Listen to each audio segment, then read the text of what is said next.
Hello बच्चों, मेरा school channel में आपका स्वागत है। आज हम अंतरा पाठ्य पुस्तक में सरोज स्मृति जो कि सूर्यकांत त्रिपाठी निराला द्वारा लिखी गई है उसका प्रश्न अभ्यास करेंगे। चलिए आगे बढ़ते हैं। इस पाठ की व्याख्या हम पहले कर चुके हैं। आज प्रश्न अभ्यास करेंगे। प्रश्न 1 है हमारा कि सरोज के नववधू का वर्णन अपने शब्दों में करिए। आइए इसका उत्तर देखते हैं। सरोज अपने विवाह के दौरान अपने पिता को पंडित द्वारा किए जाने वाले कार्यों को करते हुए देखती है और मंद रूप से मुस्कुराती है, किंतु पिता से नजरें मिल जाने पर लज्जा स्वरूप पलकें नीचे कर लेती है।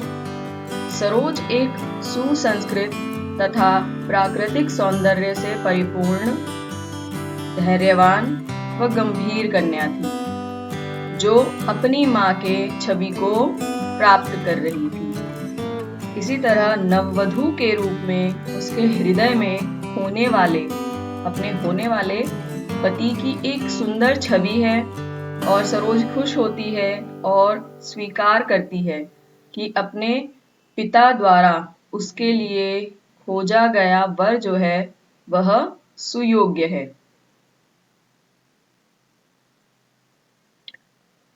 इसमें सरोज अपनी माता जो हैं उनकी माता नहीं है। सूर्यकांत त्रिपाठी निराला स्वयं अपनी बेटी का विवाह करा रहे होते हैं। उसी की कविता को उन्होंने अपनी बेटी सरोज के ऊपर लिखी है। उसमें इन्होंने बताया कि किस प्रकार दिवंगत हो जाने के पश्चात अपनी पुत्री के लिए वह क्या क्या कहते हैं, सोचते हैं और अंत में क्या करते हैं, वह इस कविता में बताया है। इसके प्रश्न अभ्यास की ओर चलते हैं, आगे बढ़ते हैं। प्रश्न 2 देखते हैं कि कवि को अपनी स्वर्गीय पत्नी की याद क्यों आई। स्वर्गीय, जैसे हम स्वर्गीय लिखते हैं तो आप इसको समझ सकते हो कि स्वर्गीय पुल्लिंग शब्द है और स्वर्गीय स्त्रीलिंग शब्द है। तो उनकी पत्नी की मृत्यु हो चुकी है, इसलिए स्वर्गीय पत्नी की याद आई। तो स्वर्गीय जो है स्त्री शब्द हो गया, स्त्रीलिंग शब्द, और स्वर्गीय पुल्लिंग शब्द।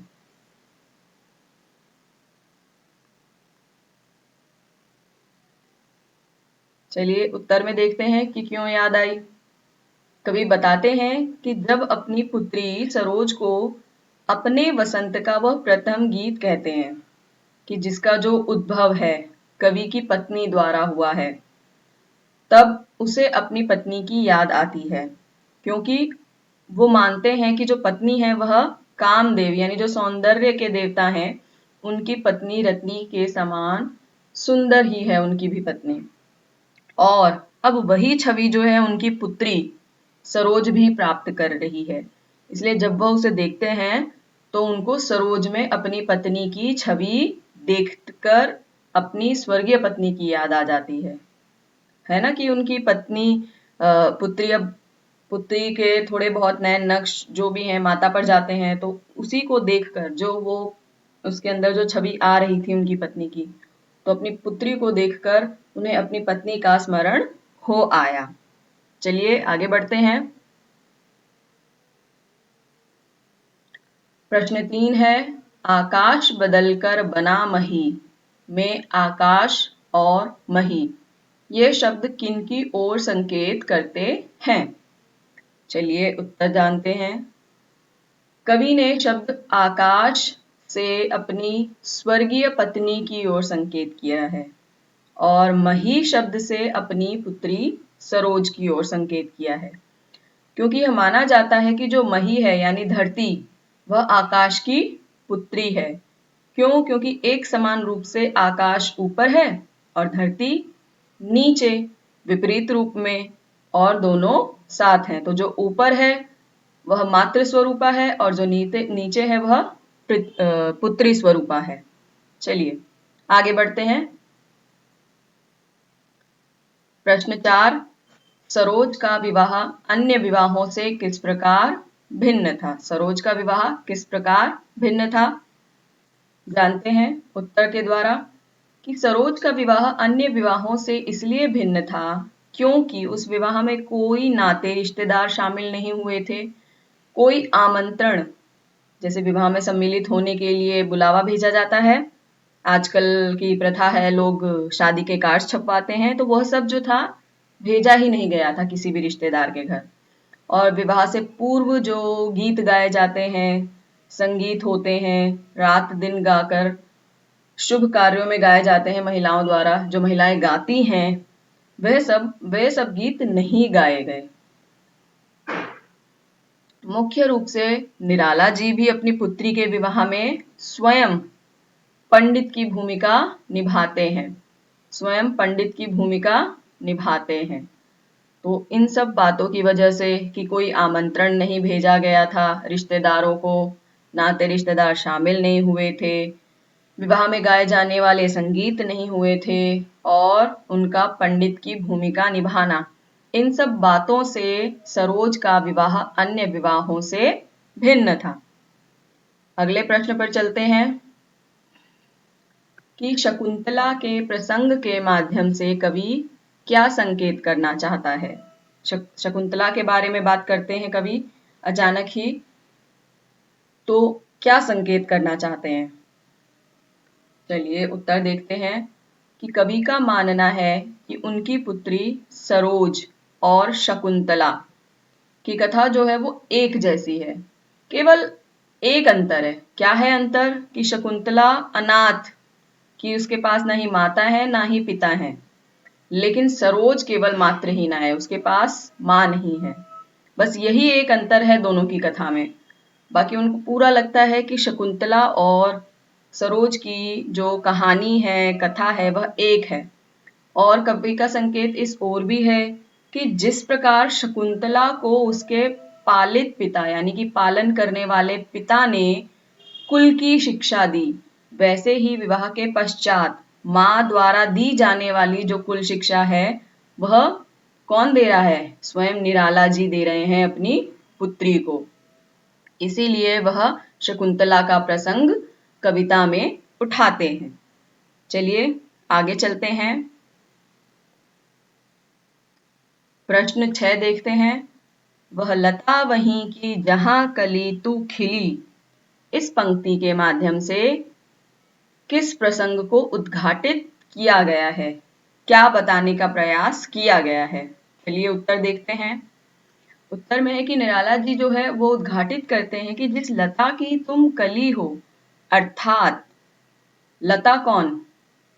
लता यानी सरोज की माता, और कली, कली यानी कि स्वयं सरोज।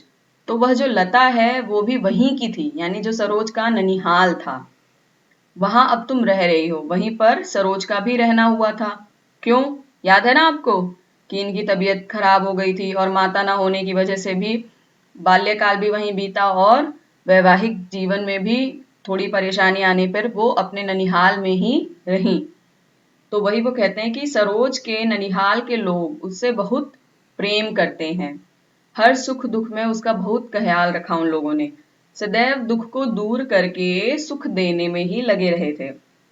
और सरोज के हित और भलाई हेतु उसके ननिहाल के लोग क्या थे? एकदम व्यस्त थे कि सरोज को कोई कष्ट ना हो। इसीलिए जिस प्रकार सरोज की माता सरोज के ननिहाल में पड़ी, जो उनका मायका था, उसी प्रकार सरोज भी अपने माता के मायके में अपने ननिहाल में पली। इसीलिए निराला जी इस पंक्ति को कहते हैं कि वह लता वहीं की जहां कली तू खिली। चलिए आगे बढ़ते हैं, अगले प्रश्न पर चलते हैं। प्रश्न 7 देखते हैं। कवि ने अपनी पुत्री का तर्पण किस प्रकार किया है? तर्पण विधि किसी के दिवंगत होने पर, मृत्यु हो जाने पर की जाती है। तो किस प्रकार उन्होंने अपनी पुत्री का तर्पण किया है? चलिए देखते हैं।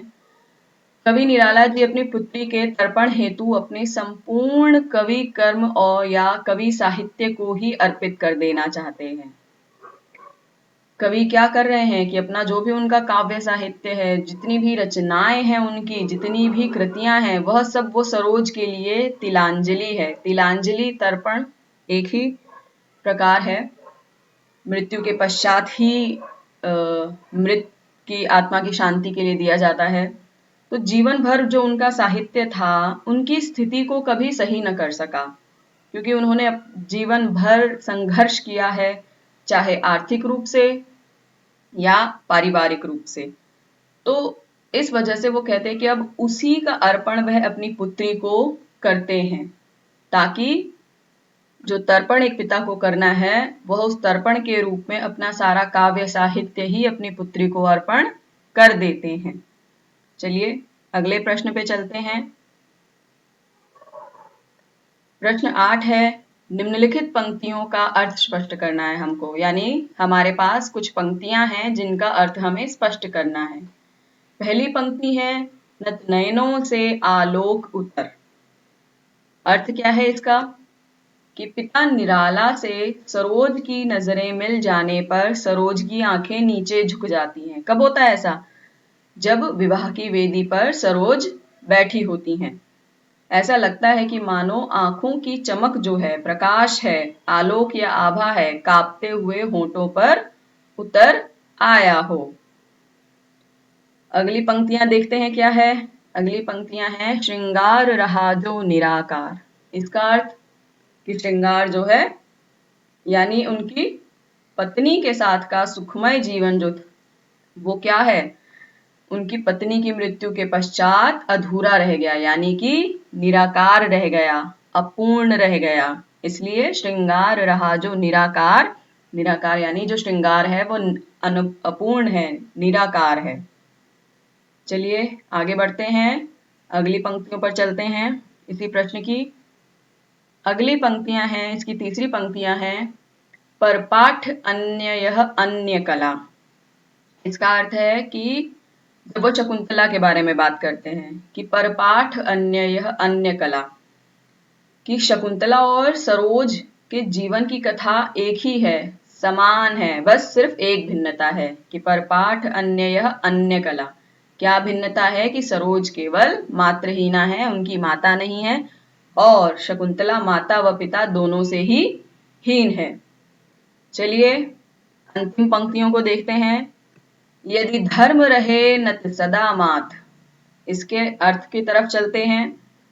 यदि धर्म रहे नत सदा मात का अर्थ है, कवि ये कहते हैं कि मैंने अगर धर्म कर्म भली भांति किए हैं, धार्मिक कार्यों को आस्था के साथ निभाया है, तो मैं सिर झुकाते हुए यह निवेदन करता हूं कि मेरे संपूर्ण कार्य नष्ट हो जाएं। वे कहते हैं कि अगर धर्म से मैंने कोई काम किया है तो मेरे संपूर्ण कार्य नष्ट हो जाएं। यदि धर्म रहे नत सदा मात। चलिए यहाँ पे हमारा प्रश्न अभ्यास संपूर्ण होता है। उम्मीद करती हूँ मैं आपको कि आपको हमारा वीडियो पसंद आया। हमारा वीडियो देखने के लिए थैंक यू, और हमारी वीडियो को लाइक कीजिए, शेयर कीजिए और हमारे चैनल मेरा स्कूल को सब्सक्राइब करिए। किसी भी प्रश्न में दुविधा होने पर आप हमें हमारे कमेंट बॉक्स में हमसे पूछ सकते हैं। तब तक के लिए बाय बाय।